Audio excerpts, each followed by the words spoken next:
Hello, everybody, and welcome to this really special episode of the Closers Podcast. I'm your host, as always, Marco Alvarado, and joining me, as always, is Quinn, the Moondog Kalani. Quinn, Yay. This is our second pod of the day. We're double dipping today, as sometimes the closers do. Oh, yeah. We are here, joined by a very special podcast guest, which I've been wanting to have on since the beginning of season 1, and I've been trying to get him on. It's never worked out, but finally, thank you to the power of Zoom, we are able to make it work. The white whale, the opener himself. We're the closers, the opener himself. Spencer Sifers, welcome to the show. You are the only other member of the Fantasy Football League, the TCP Alumni League, that has not been on the show. So now you're finally on. You're officially a closer as well. Mm-hmm. So welcome. Hey. Welcome, guys. Thank you for having me. No worries, brother. Yeah. We're happy to hear from you. Yeah, I know. It's been a long time. How's fatherhood? Oh, man. Being a dad is probably the best thing that happened to me. Not going to lie. Really? That's so awesome to hear. What do you feel? Because how old is your daughter? She's like 1 now, right? Yep. She just turned 15 months. She's Mazel tov. She's about a year and a half almost. She's Wow. becoming old. Yeah, she's running around being a little crazy girl. You know. Yeah, that's awesome, dude. What specifically do you remember that like changed? Like, was it more just because of course your life changed because you have to care for another human being, but like internally, what do you remember? Remember about what? About being like when she came into my life? Yeah, and like the changes within you that you saw yourself going through to become just like dad. You never know the feeling until like you actually have a child or something. And like I didn't think anything of it all the way up until she was born. And then when she was here, I was just like, man, I love this girl. I never even met her. And so once she just came along, I just wanted to do whatever I could to be better for her. And it's worked out pretty good. So That's pretty righteous. I feel like you hear, like, you know, when someone's like, I just had a kid, my whole life's changed, and you don't have a kid, you're like, all right, sure, yeah. But hearing it from you, man, it's more believable than it is hearing it from anyone else. I feel it more. I believe it more. Yeah, I agree. It's definitely just a crazy thing, and like you'll never experience it till you actually experience it. So that's all I gotta say. Yeah, no, I feel that. I mean, I'm hoping that I eventually will, but I mean, you just never know with life. Will. Life is crazy. Oh no, you will. Hopefully, like, I mean, that was my ultimate goal in life. Honestly, was to have a kid one day, and it just kind of happens out of nowhere. So. I remember you saying that, dude. I remember you saying that back in the day when we'd be like, what do we want to do with our lives after the store or whatever? And I remember you saying you just wanted to be a dad. Just expect it. It could happen at any time. Yeah. It is interesting. You mentioned the store, Quinn. That is actually how we know Spencer. Spencer, when Quinn and I were the closers of the establishment that we worked at, Store 1040. You can mention it now. 40. Now, like, Spencer was the person who opened the store every day when we closed it. So, Spencer, you and I met. Well, actually, all three of us met in 2016, if I remember correctly. That's when I started the store. It was a while ago. I know you left and you came back, I'm pretty sure is how it all worked out. Yeah. If I'm not correct. Yeah, and you were you were the opener when I got there again, and I was like, who's this guy? Like, okay, I guess I mean I gotta get to know like a bunch of new people. Everyone's just new. Yeah, so I opened the store. I worked at a Lodi UPS store for about 2 years, and I was the opener there. And then I got fired during Christmas season. I got fired literally on Christmas Day. Bruh. And That's then crazy. It was pretty crazy. And then maybe about 6 months later, I went and applied to the Elk Grove UPS store, different owner, all that stuff, and got hired there. and ultimately just got thrown into being the opener again because that's what I was doing for 2 years before, and then went on with opening the store, met Marco. You started coming in doing the 10 o'clock, and Quinn, he got hired on. I even remember your interview, Quinn, when you were getting hired on. Did you show up in sandals, Quinn? I don't know if I showed up in sandals, but I remember it was a shoe-in since my mom did the interview.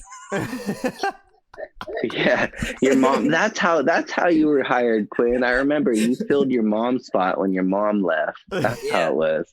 Yeah, but so yeah, I met Marco and Quinn from the UPS store. It's funny because I remember, Spencer, when you and I first met.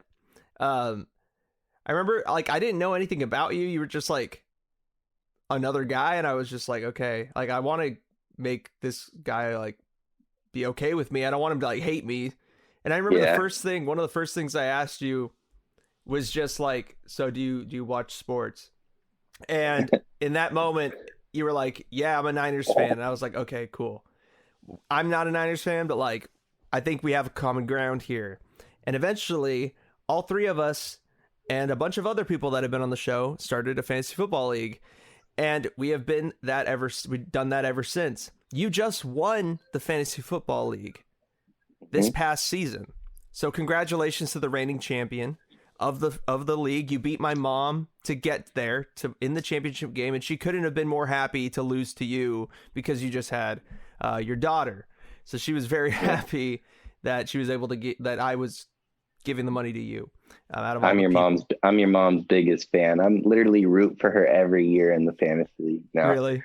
Yeah, ever since being her, I was just like man, to beat anybody, like if I would have lost to your mom that day, I would not have been mad at all.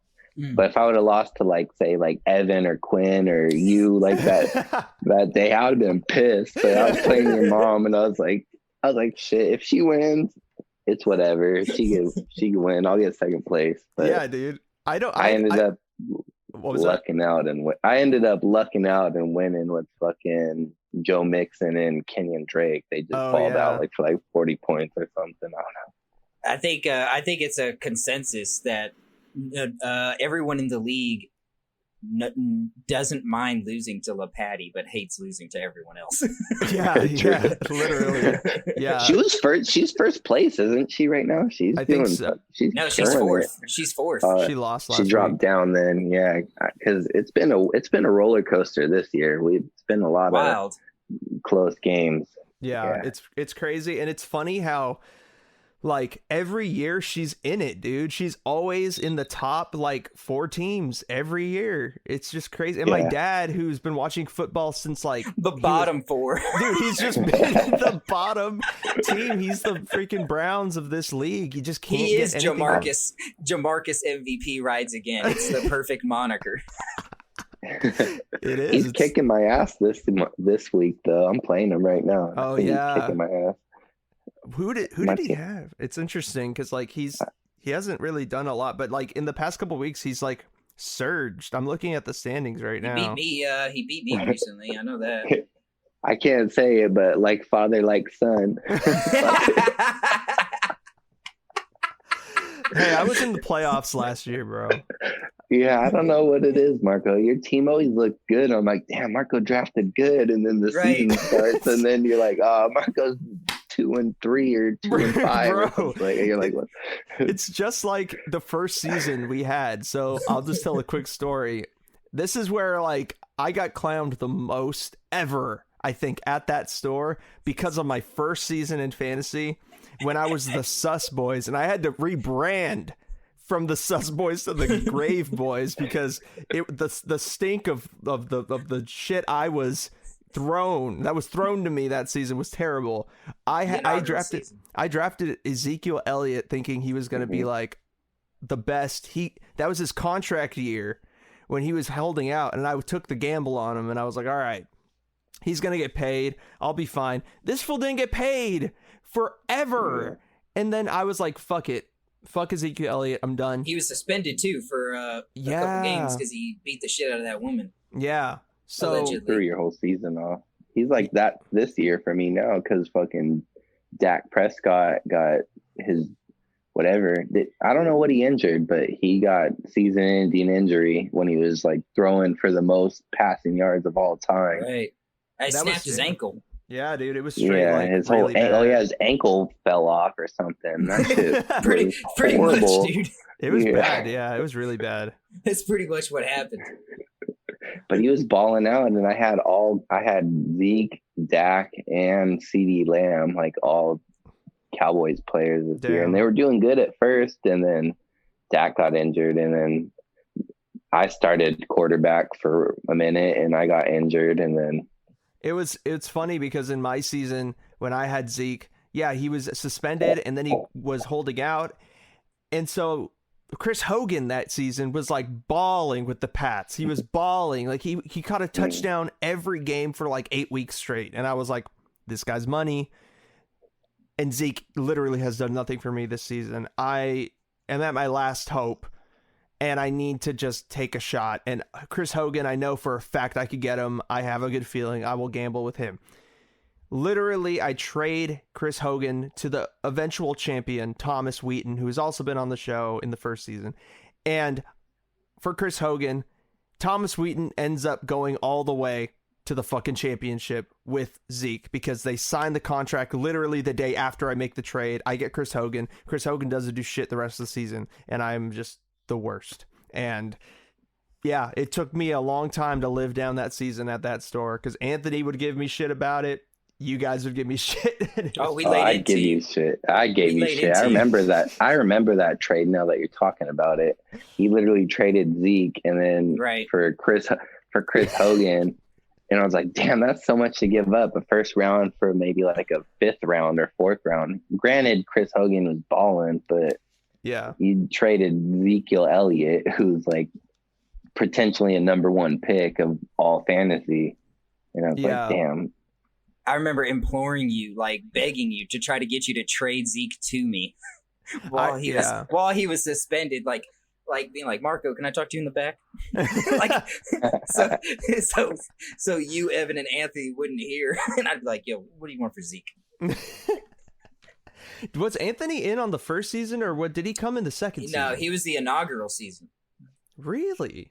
I thought it was the same season as Aaron when Aaron played, or was Aaron was the second season? No, second season was when everybody joined. Second season was the round where we turned from 10 to 12, I think. And that's also when we switched to PPR. Yeah, so Aaron and Anthony came after, and then because my cousin Mariah was in.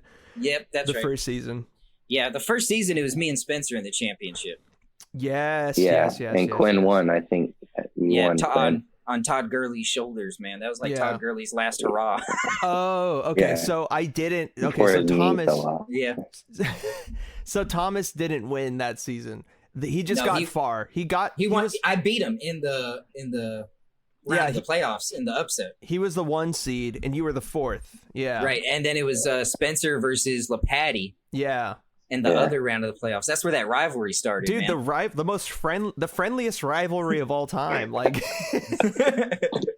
you're not lying about that. Like friendliest rivalry ever. Every time I face her, I'm just like, all right, here we go. It's gonna be a good game, but I don't care who wins this. It always is a good game too. Yeah. It's always prime time. Like if you could watch fantasy football live, like that would be a primetime matchup every season. It'd be like Bears Packers. You always have a Bears Packers game Sunday Night Football. We're the Sunday night game. That's for sure. Always.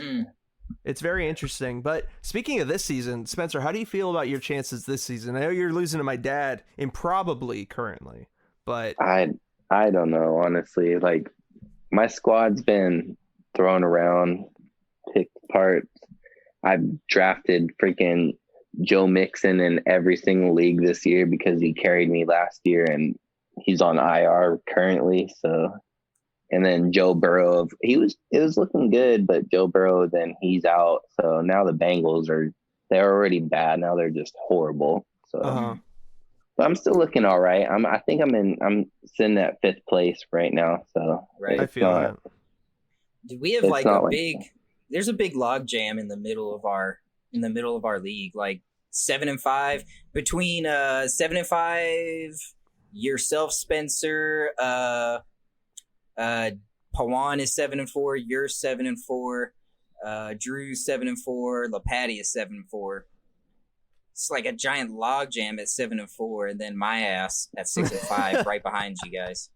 Are you? Yeah, you were in. Quinn was looking good. Quinn was looking good until he lost last week. I think To my it dad. was. Right, Yeah, How is my dad being good all of a sudden? he dropped out of like playoff contending off of one loss to Marco's dad over here. Dude, I would literally need to win out, and then I need like you, LaPatty, and Pawan to lose out Yeah. to make it back in. Like, I'm a long shot. It's been a wild fantasy season, though, man. It has. Very close this season. Up until like a week ago, I also Right. was kind of in the mix for a second too. Like I could have resurged, but I mean that didn't happen. Well, no, that's a He stretch. took like 4 L's in a row, and I was like, "All right, bye, Marco." Dude, because I started the season 3-0, and I was like, "Oh, bro, I'm feeling it this year. It's going well." Calvin Ridley, Tyler Lockett. Calvin Ridley was balling. I was like, man, Marco is the team this year, and then you just went on a 4-game loss streak. I was Dude, like, I okay. always do that. Some stupid shit always happens. This year, what fucked me over was Quarterback, dude. Your quarterback positioning is weak, bro. yeah, Matt Ryan is just up and down. He was balling in the beginning of the year, and then once he stopped, it was done. And then like AJ Brown was out for the first couple weeks, but he's back finally. He's done well. Calvin Ridley. I should be beating Poen this week, but he has Tyreek Hill, who's put up 60 points, bro. Oh man, dude. he had 200 yards in the first quarter. Holy cow! That's the most. He put up the most yards in one quarter in the history of the NFL today. Dude, and then Travis Kelce, it just became the first tight end to ever get 5 1,000-yard seasons. Yeah, dude, tight end this season is like weak, but the only Travis Kelce is the only tight end that's like actually doing stuff this season. Yeah, it's crazy. You know what else is pretty crazy? This Rams-Niners game, man. You watching it right now? Yeah, I got it in like a little mini player, dude. Spencer, I think this is like the real rivalry of the NFC West, Rams-Niners, man. I feel like this is always a gnarly game, a close game. What was it like 2 years ago? We played on Thursday night, and it was like 50-48 or some wild score.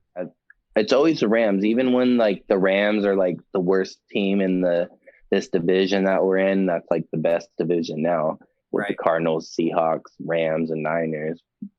But even when the Rams are bad, they would play the Niners, who are like killing it, and then super tough. And the Rams would always beat the Niners all the time, even when the Rams were bad. But I actually feel like your Niners are the second best team in the NFC West, right behind the Rams. I really believe the Niners, if healthy, are better than the Seahawks and the Cardinals. Wow. I really, truly believe that, man. Me too. I believe it. It's just the Niners are plagued with the whole injury thing.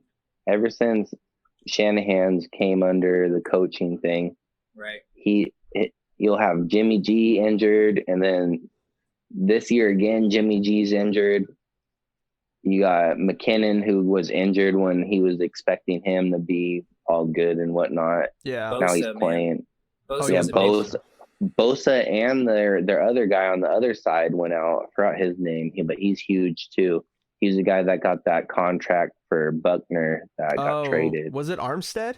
Yeah, Armstead. I think that's what it was. He got injured the same game that Bosa got injured. Yeah, they both went down. Yeah, and that's the same game Mostert went down. Like, and everyone went down. Richard Sherman just came back today. Yeah, Richard Sherman. He came back and got a pick, which was cool, but he was out too. So, like, we literally had like 16 players or starters injured at one time, and I was like, holy cow! And then on top of that, COVID. So it's like, I saw a stat in the pregame that said the Niners have been impacted more so than any other team this league by injuries and COVID. Yeah, that doesn't surprise me. I think their whole receiving core last week was under COVID. They had nobody. That the rookie Brandon Ayuk or whatever his name is, he looks good. Him. Yeah, he's good. Him and Debo, they both look good, but they're either injured or under COVID, or they don't have a quarterback to throw it to them. It's just a mess right now. Are you a believer, Spencer, long term in Jimmy G? No. Me personally, I think Jimmy G, ever since he injured his knee or whatever, or his ankle the first season that he got injured, he doesn't plant his back foot how he should. And he's getting no power into his throws. Of course he's better than Nick Mullins or CJ Beathard, but Jimmy G's, I don't feel like he's the long term. Yeah. Like if we could get a gem like Justin Herbert or something like that in a draft who's like similar to him, and just go from there. Well, that leads me to my question that I actually was planning on asking you before Quinn asked the perfect setup for me. I have been on this podcast saying for the past like 2 months that if there's any team that should trade up for Trevor Lawrence that could win right now, it is the 49ers. Would you want them to trade for Trevor Lawrence? Trade up. Of course, they're going to have to give up a little bit, or not a little bit, quite a bit, to get to that spot where the Jets are probably going to end up. But how would you feel about that? I would give up the whole squad for Sunshine. I mean, Trevor Lawrence, he's the man, but I feel like if he figures out that he's going to the Jets, he's just going to be like, all right, I'm going to stay at Clemson another year.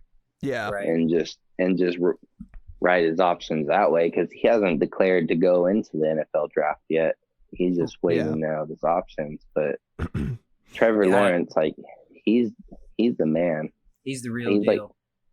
Like, he could run a little bit. He could throw. He's just very accurate. And I mean, he'd be like a Joe Burrow. He would just be able to change our whole offense and be able to throw it 30, 40 times. But the thing with the Niners is Shanahan, he likes to do that weird, like, plays where he just runs it all the time. But I think it's also because Jimmy G he just doesn't have a good long ball.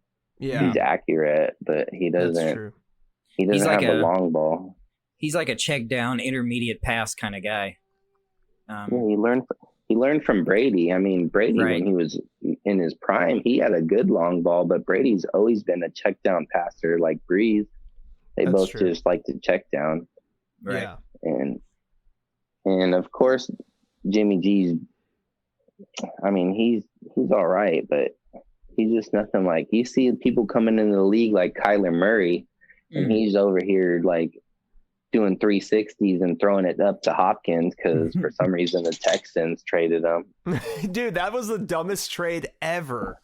And that's why Bill O'Brien doesn't have a job. Yeah, and he probably won't for a long time. Yeah, that trade was stupid. That made no sense. Yeah, it made no sense, but yeah, I don't know. Jimmy G, I feel like that type of game style is just in the past almost. The pocket presence. Yeah. Unless you're like I said, like Justin Herbert, he's killing it. He has he's averaging over 300 yards and whatnot. So yeah. Dude, he's runaway rookie of the year.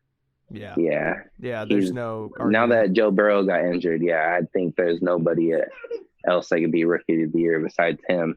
Yeah. Right. He's throwing 300 plus and he always loses, but still. He's balling, man. I was talking to Anthony the other day about the state of the Chargers, and he was, all butthurt about it. But the lone bright spot that he has is Justin Herbert. He's a franchise quarterback, man. Definitely. Justin Herbert to Keenan Allen to maybe Eckler once he gets happy. But him and Keenan Allen, like, you just throw it up to him and he'll be catching it. It's crazy. Austin Eckler came back today, and that dude had 11 catches today. I was like, what the hell? Man. He had like 20 fantasy points.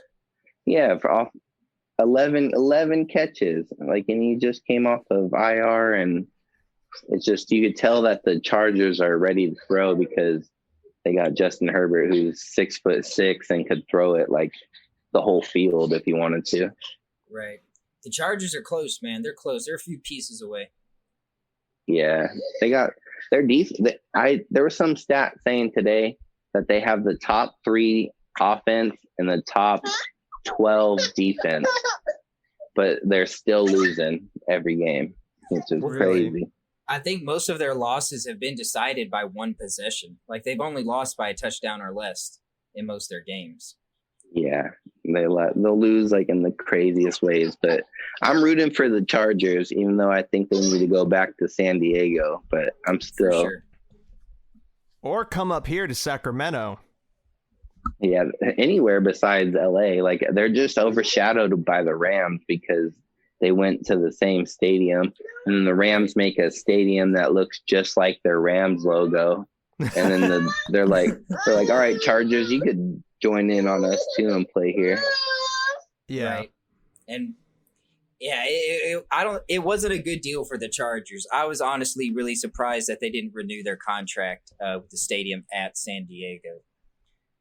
Yeah, it made no sense why they would move. They're the third most popular NFL franchise in Los Angeles behind the Rams and the Raiders. Yeah. So yeah, and nobody expected COVID to happen though too. So I mean, right. COVID threw a lot of the fan base and all that. San Diego's a city that deserves a team too, man. Mm-hmm. Yeah, I agree with that. Chargers have always been the one team whose fan base is like, I don't even know who's a fan of the Chargers, but there's gonna be some of them out there. Well, it's always a surprise, right? It's always like, oh, you're a Chargers fan. Yeah.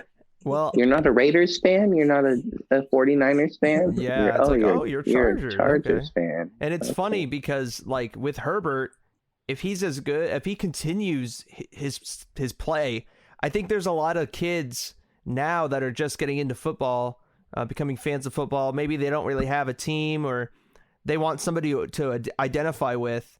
I think Herbert and Mahomes are like the two that are going to be like looked at a lot, like at least from kids out in the West Coast. And especially Herbert. Kyler Murray too. And Kyler, he's fun to watch. He looks like a kid running around. He does look like a little boy. He looks like IT. Little boy throwing in this, flinging it. Dude, it's hella funny. Because I'm almost becoming a Cardinals fan over a Niners fan this season. But those are strong words. Dude, dual threat quarterbacks are the future of the NFL. Like, every team will have to have one at some point. Yeah. Until they get injured or something, because that's kind of like the RG3 story on the Redskins. He was looking all crazy, and then they're running, and then he gets cracked all hard, and then breaks his leg or breaks his arm or anything. And right. Yeah. But then you got Russell Wilson, who's been doing it for 10 years now, and he was considered like the whole MVP of the league for a minute. Let him rest cook, but he slowed down a little bit after the. Yeah, we sent them plates back to the kitchen. Let me tell you. That's for sure. Me too. After week 8, he became like, sent them plates back to the kitchen for sure after week 8. Chef Boyardee, dude. I hate how much love the Seahawks get when their defense is so historically bad. Their entire team is built around Russell Wilson. And if they didn't have Russell Wilson, they would be worse than the Jets.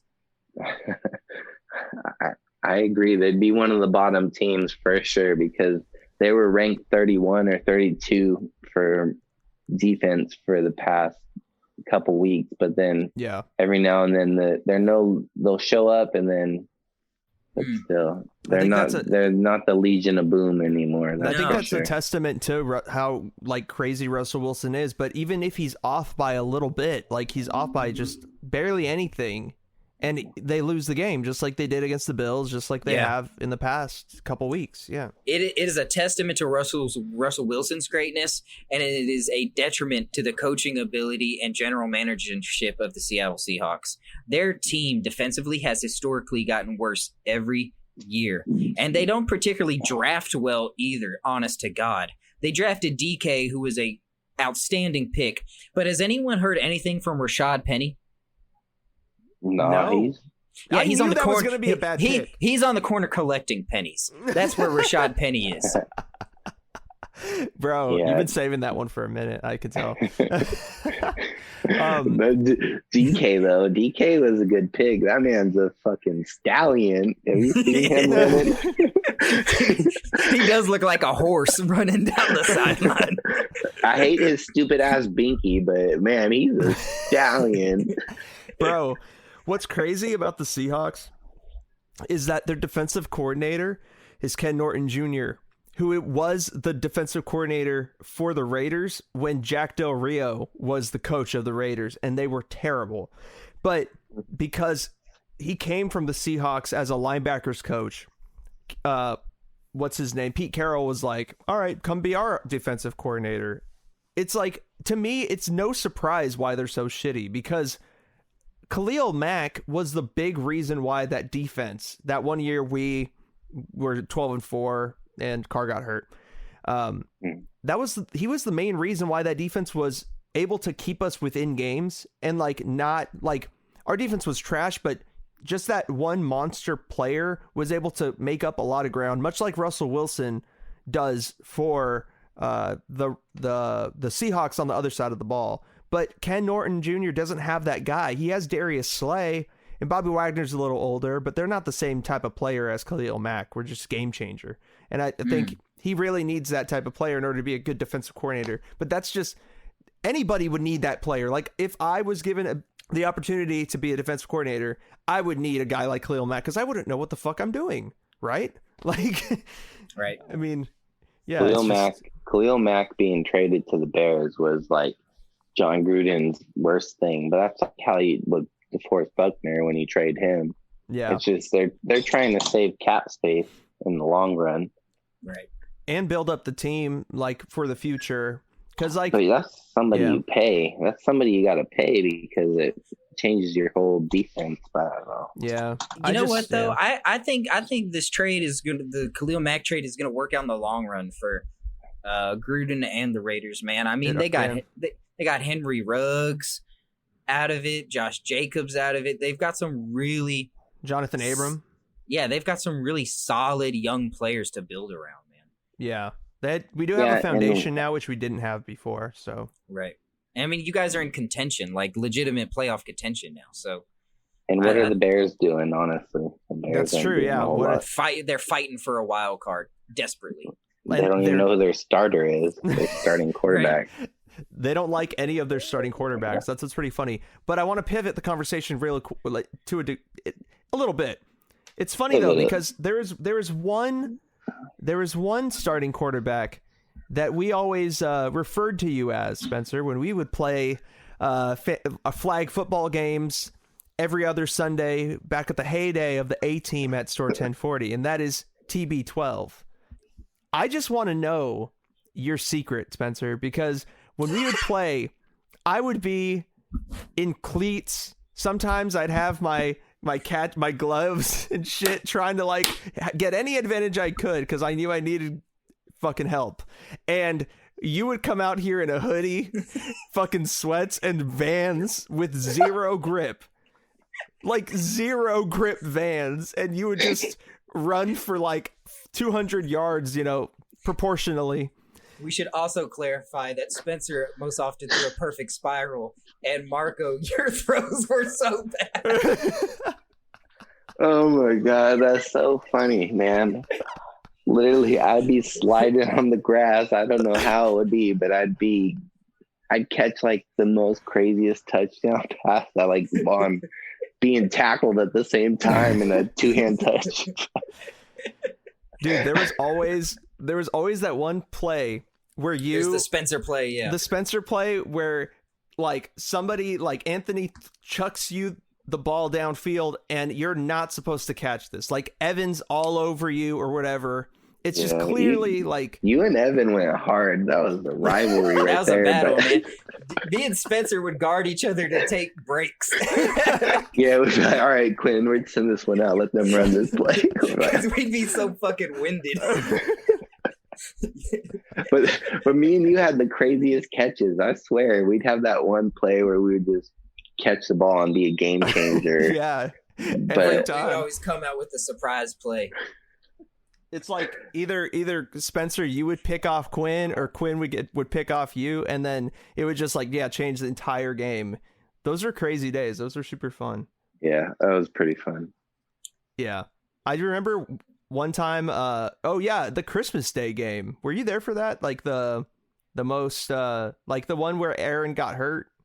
Were you there for that one? I think so. Where it was like, yeah, and we had to like carry Aaron off the court or off the field or something like that. Yeah, he like was hobbling off and he couldn't play anymore. Yeah, that one honestly was like the most intense game we had because everybody was on. I felt like everybody was kind of on. I mean, I ran back except for Irwin. Dude, he couldn't catch anything, but he was open every day. He was open all the time. He just it's probably because I was covering Irwin, and Irwin would just, I'd look like, all right, see Irwin, you're fucking track star. That fool would run by me real quick, and then he wouldn't catch shit. I was like, all right, whatever. You can fucking run by me. Yeah, you're like, he has no hands. I don't care. Yeah. You can go boo and you drop it. Yeah, that game was pretty funny, too, because I remember I caught a pass and like Irwin blocked Quinn and I ran it for a touchdown. And I thought my dad was there because we like live right by the field and he was going to come check it out, but he wasn't. It was just like Drew who saw it. And then like my dad comes after the play is done. And then like Quinn burns me on a route and scores on me like the next play. And I look at my dad and he just like is shaking his head. Just like, Namdi Asamoah, you are not. Yeah, exactly. It's like, bro, I can't ever win. Like, I can never fucking win. That shit always happens. Like, that happened to Aaron. Aaron's parents showed up when we played under the lights at one time. Yeah, that's the one I was talking about, yeah. Yeah, and Aaron, his dad shows up, and I'm trying to throw a deep to him, like fucking 40 yards. I can barely throw that far. I'm like, and fucking... we had a cool play a couple times when his parents weren't there, but as soon as his dad showed up, I was throwing ducks. I couldn't hit Aaron for a wide open pass, and yeah, I remember that. And his dad just like, looking at me like, what the fuck? Like, like my boy's open. Hit him with the throw. I'm like throwing fucking 5 yards out of bounds, and I don't know, it was funny. I had a pretty good arm compared to like I would pull up to the game and I'd see you throwing Marco and I'd throw. I knew it. I knew that was coming. I know, dude. I that's the thing is like I feel like I definitely improved my throwing over the course of the time that we like were playing. Yeah. Like in the first game, terrible. That was fucking god awful. You and Evan would have little warm ups like the day before playing catch and shit, and then I'd see you guys throwing when I showed up that day of our game. Because I knew I needed it. Both you and Evan couldn't throw. Evan was a little better than you at throwing, but Evan couldn't throw either. He'd probably throw like, and I'd come in there like not warmed up or nothing with. I know you just straight sidearming it too. And I'm like, I throw so weird, but it goes perfect. Dude, yeah, it was weird. Evan gave 110% every fucking play. Like he never chilled out on it, and he just ran down the field every time, just a fucking streak. Yeah, he did. In the times he would try mixing somebody, he would just be stuck up and like being guarded real quick, just trying to shake shake mark or whatever, then I'd throw it to him and it'd be a jump ball every time. But Yeah. like Do you guys it was so fun watching Marco versus Evan go at it, and I'm just over there being quarterback, waiting to throw it to one of the two. And then Dude, we used to have side bets on if you guys would get into a fight at some point. I think they did one time. I think y'all came close. Y'all came close. I think you called Evan a fuck boy. Oh, I did. Yeah. Get that out of here, you fuck boy. Dude, it's because he was calling for pass interference when it wasn't pass interference. Yeah. And I was just in like, a fucking backyard football game. Pass interference. I know. I was like, what do you mean? He would take it he would think it's like a legit NFL game and trying to call penalties and shit. I'm like, Marco locked you up. What do you mean, Marco? That's the thing. Funny. I just my greatest moment that I will never forget was, well, there was two. There was the game where I totally owned Evan and he just couldn't do anything, and I scored 4 times on him. And everyone was just looking at Evan bro, you're done. You're washed. Yeah. And then there was the other play where there was another game where it might have been the same game. I don't remember, but Aaron was on my team and he just chucked it down, and Evan just gave up on coverage because he thought the play was over. And I just kept running, and he just hit me with a bomb, and I just caught it in stride, and I just ran down the field. That was wild. That was a crazy, crazy play. That's the only 2 things I'll ever remember that were positive. Do you guys remember when we witnessed Evan get baptized by Anthony? Oh, man. When Anthony literally took that man's soul. Dude, that was insane. The game was over after that, I thought.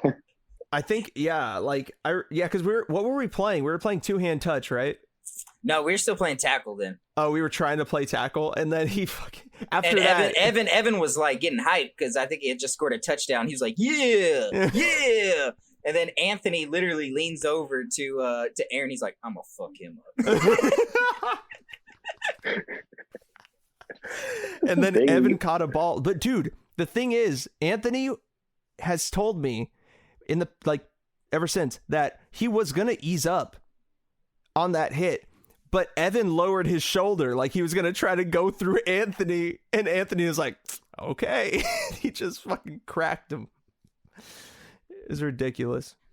Speaking of this Christmas game, what's the over under on getting it going? No, it's not. It's not happening. It's not. You guys want to risk the pandemic and no, I'm throw not. some No. pigskin? No, I'll come out there and cough on all of you real quick. Don't let me do it. That's exactly why it's not happening. I know Anthony wouldn't be down. Dude, after the last Christmas game last year, I knew it was done. That was the saddest game of football I have ever seen, even Victor at any Irwin level. showed up in fucking jeans like they just went to a party. Was I at that one or no? No, I don't think I you was. weren't there. It was us. It was me, Quinn, Anthony. There was another person named Anthony that was there, and then there was Irwin and Victor. That was it, and it was just I was on the team with Anthony and Victor. Oh man, we didn't have a quarterback. I couldn't. Sounds rough. If I couldn't throw at the peak of my ability to do anything on a field, I couldn't do anything. I had no business being out there. I'm super out of shape now too. So it's just... you're out of shape. I'm out of shape. I know. We're all out of shape, I think, now. I'm not as young as I used to be, dude. I'm fucking about to be 24, dude. So I wish I was 24. Right? But... I remember when my hair looked like at 24. What did it look like? Quinn, you bald yet or no? You still got some hair. Not quite, man. Not quite. Okay. I look like the dude from Agent Aliens.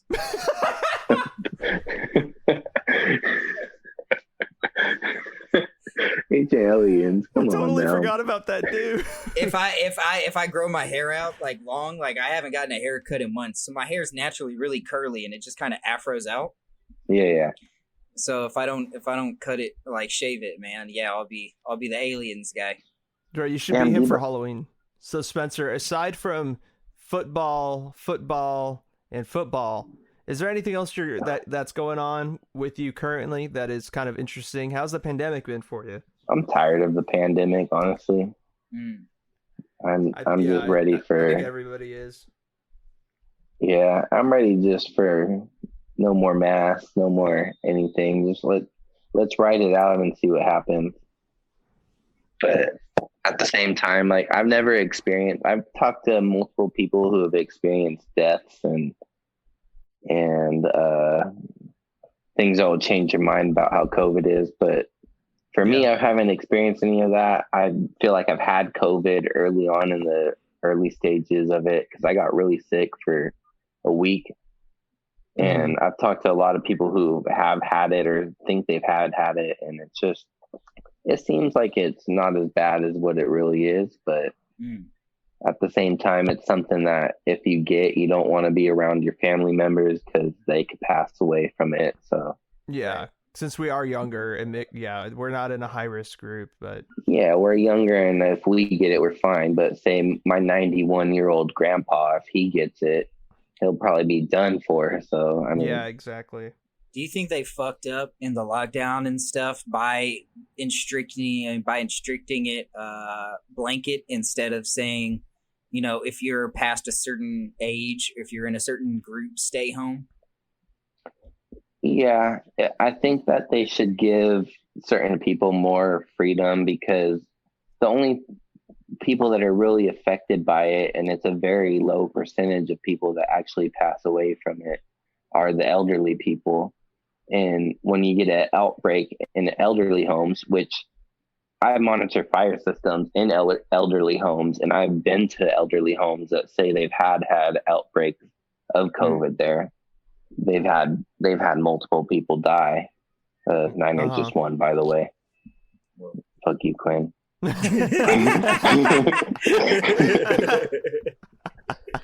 That's a Niners sweep, man. That's a Niners sweep on the year, Damn, dude. that's crazy, man. Niners swept the Rams on the year. That's wild, man. That hurts their playoff percentage for the Rams, but for sure. Luckily they did beat Tampa. Like, yeah, you'd rather have a Tampa win and a Niner loss than oh, well, I way. mean, Rams are going to the playoffs. It's just a matter of whether we're going to get the wild card or not. Yeah, the whole new system though this year is a little weird. How they only have the one bye. Niners could get in feasibly. They just need Arizona to really fuck it up. Yeah. Arizona would mess up, but their division's too hard. But yeah, anyways, with the whole coronavirus thing, yeah, it should be a blanket. And the thing with Mr. Newsom over here saying how in the big White House downtown, how he's talking about all this crazy stuff, but he's going to Thanksgiving parties and going to his wine winery, keeping open his winery and closing all the other ones and stuff. It's just, and then he goes and says, "Oh, I'm sorry, I'm a human too. It's hard on me and my family." But yeah, it's hard on everybody. But you're over here, the one locking down everything, re-locking down Sacramento County. It's like, bro, you're the leader. And we were doing fine. Yeah, we were doing fine, and then he's out here partying with the highest, like one of the high infectious disease guys, and they're like no mask, no nothing, fucking yelling in a restaurant, and then the next week he's like, "All right, we're locking back down. All the restaurants are closed inside again, and we're gonna be locked down for 2 weeks and 3 weeks. Whoever knows how long it's gonna be. It's probably gonna go on for fucking 2 months."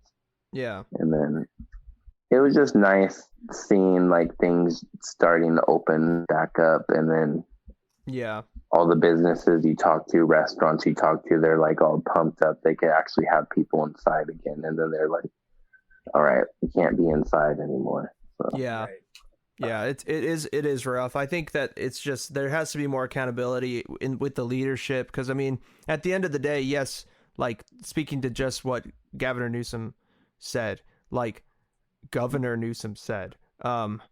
that he's just human too and stuff. It's like, bro, you're the leader. Like, you are the governor of the state. Like, yes, you are human, but you're also the governor of the state, and you're held to a higher standard than like a normal citizen. Therefore, it's a slap in the face to businesses and people that have really sacrificed to try to keep others safe. And here you are not respecting the very orders you're enforcing. It's a very dumb, double standard, and all you're doing is making it more difficult for others to really want to follow what you say. Like that, now you're seeing businesses just totally being like, yeah, fuck the orders. Like, we're just going to open because we need money. And I mean, I can't blame them for doing that. I don't condone it, but it's like, all right, like, I see why people would be pissed, why people are mad. It's ridiculous. Even whole like Sac County Sheriff said they aren't going to enforce the curfew. They're just like, there's a curfew, but we aren't going to. I mean, how can you? Yeah. How can you enforce such a thing? I mean, it's getting to the point of utter ridiculousness, and this dude Newsom, man, is epically screwing the fucking pooch. Like you said, Marco, he should hold himself to an absolute higher standard. And the fact that, he's not, speaks enough volumes. Yeah. Yeah, I agree. It's ridiculous. And then I got coworkers out here saying, oh, Newsom's going to be the next president. I'm like, oh, shit. Okay. Yeah, he is going to run. That's what I've been hearing too. But I just... Oh, yeah, for sure. Will he win, though? I don't think he will. I mean, I think a lot of people are going to look at how he's been conducting himself during this pandemic and everything that he's done with his, like, personal life and stuff like that. I mean, we say that, but then again, Kamala Harris is VP, so... Yeah. Sure. She's gonna be president in 2 years. She'll be president. Yeah, because Joe Biden's done. But yeah, I don't know, man. I think there's a lot of time between now and 2024, so we'll see. But I have a feeling he definitely will run. But I just don't have faith that he would win. I have complete and utter empathy and sympathy for people who have no more patience with the government. And have just tossed their arms up and said, you know what, fuck it and fuck you. I'm gonna live my life. I completely understand. I mean, obviously I know I'm gonna follow whatever mandates are put out, but I understand why someone would just be like, no, I'm not gonna do it. Yeah. You have to incentivize people. Right. To, like, when you're closing businesses, it's like, okay, that means that people cannot work. So it's like, okay, so what are you gonna do to help people who aren't working in it? This is the most fucked up thing to me. The state of California is the 5th largest economy in the world. Yeah. Over a gazillion other countries. And yet, the governor of Michigan, Governor Whitmer, proposed a state stimulus package. You mean to tell me that fucking Gavin Newsom can't propose a state stimulus package with the 5th largest economy in the world? Yeah. Yeah. It doesn't make any sense. No, Gavin Newsom. Give me my check. Yeah, I'll speak to you directly, Gavin. You're a piece of shit. And if I see you, I'm going to spit in your fucking face. You've completely failed the people of California.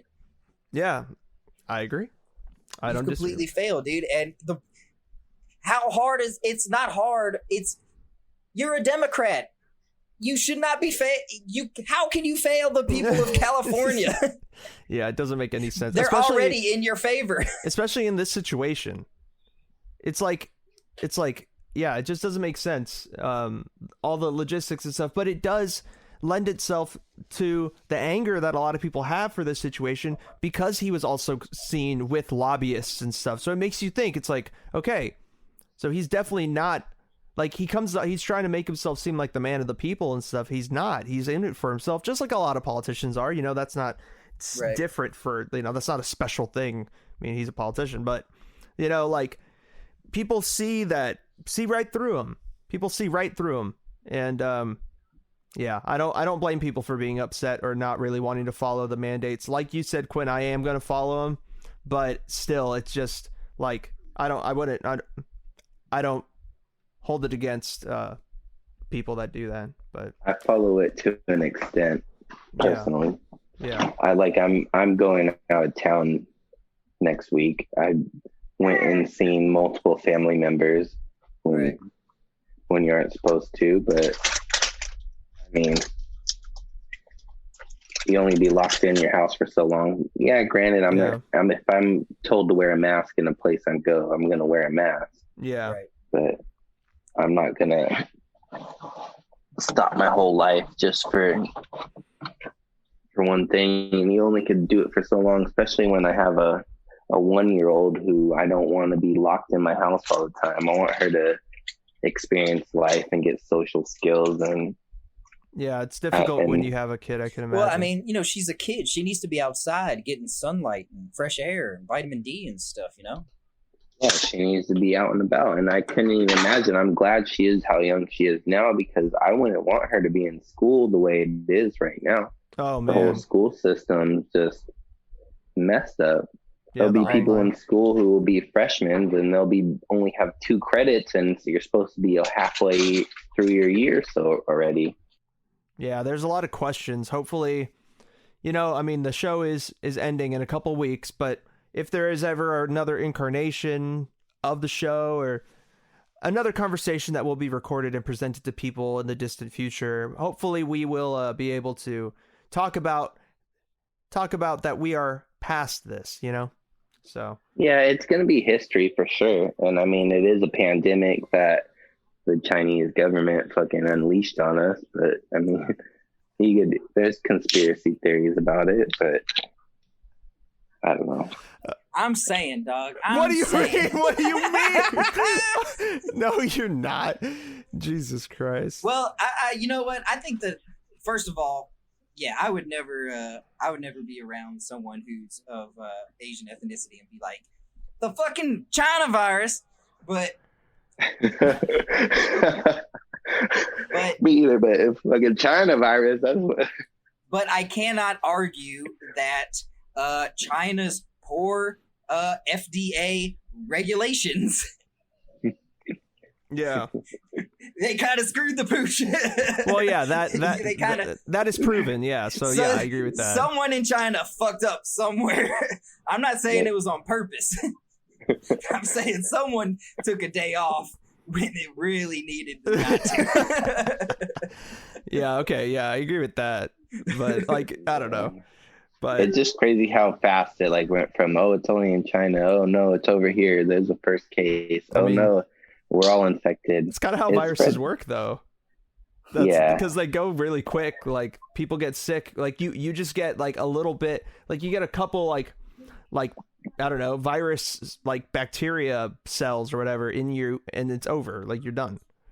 So yeah, my local Starbucks just closed for a week and a half because one of the employees had coronavirus and infected 12 of the, didn't affect them, but they became high risk. Yeah. So they have to make them quarantine for 2 weeks. So then now they don't have enough employees to run a Starbucks store. Oh yeah, because the whole Starbucks was closed for Yeah, that's pretty crazy, man. Yeah, I mean, things like that very much are real. It's it's crazy that it's sad that people have to do that, but a lot of middle-aged moms out there losing their shit right now. A lot of Karens, right? Yeah. Yeah, they're out there raging. They're like, "Why can't you make me my fucking coffee?" I want my goddamn soy latte. Yeah, dude. Well, Spencer, it's been great talking to you for the past, hour and a half or so. I really appreciate you coming on, and I'm glad that I was able to have you on. We were able to have you on before the show ended. Congratulations on your Niners victory today. And thank you. And I don't know, the show is ending, so if you want to talk to the people directly. So it's ending. Yeah, it's over at the end of the year. So I'm just giving you the opportunity if you want to talk to the people specifically, or you say anything to us or whatever. If not, that's fine too. But no, you guys always hold the place in my heart, honestly. And once you told me you wanted me on the show and stuff, I was a little nervous at first, not gonna lie. Yeah. But it's always nice hearing from you and Quinn for sure, because the UPS Store squad has just always have a place in my heart. But for sure, I'm glad you guys got me in before the whole thing ended. Once he told me it was over, I've listened to a couple of the podcasts, not gonna lie, and well, thank you. it's just nice talking to you, Marco, because you're always doing big things, and I always support whatever path you want to take down in your life and whatnot, with the downer and the music stuff and the podcast stuff and the fantasy stuff. I'm there for the ride for anything that you have to do. So yeah, dude, I'm thankful that you're always down to be along for the ride with me on this crazy train called life. Yeah. So thank you for your friendship, Spencer. I'm grateful for you in the time of the year that we're in, the holiday season. I'm thankful you're one of the people I'm thankful for sure. For sure. No, it was nice. It was just nice hearing from you guys, and thanks for your time. Or thanks for giving me the time. Of course, man. And thank you for making time for us too. I know you're a busy man. We can tell. You got your hands full, so thank you for trying to juggle us. Quinn, is there anything you want to say? Dude, I just want to echo Spencer's sentiments, man. I think anyone who was a part of the 1040 crew, who went through that bullshit 5 days a week, like the three of us, it was a unique experience, and I think we have a life bond. The team, the 1040 team, man, and so I love you guys, and you guys, hold a place in my heart too, and I always look back at our time at the store fondly, and yeah, Spencer, thanks for coming on the show, man, and hopefully when all this shit passes, dude, we could all get together for some Kintaro or some beers or something. Anything, or maybe even another show one day down the line. Or another football game when we're all, hypothetically in better shape. Who's to say? Even if we're out of shape, we'll make it happen one day. Yeah, one day when maybe Aaron's back home from floating out in the ocean. Aaron rallies us all together. I feel like he would be the one to do that. Well, anyways, Spencer, thank you again. And I guess this is all we got for you this week. As always, please follow the Closers Podcast on Instagram at the Closers Podcast, on Facebook at Closers Podcast, and subscribe to the YouTube channel. We are the Closers Podcast. I would implore you to subscribe to these things just so you can keep up to date on specifically like when episodes are coming out, since we are ending soon. But just so you know the updated schedule, whenever things become apparent, we will put things on there and make promos letting you know that new episodes of the Closers Podcast are available. But of course, like always, Hang 10 is on Mondays and Closing Out the Week is on Fridays, me and Quinn's individual respective shows. So please tune in for those until we meet again. This is the Closers Podcast for Quinn Kalani, Spencer Sifers, and myself, Mark Alvarado. Thank you, and have a great rest of your day.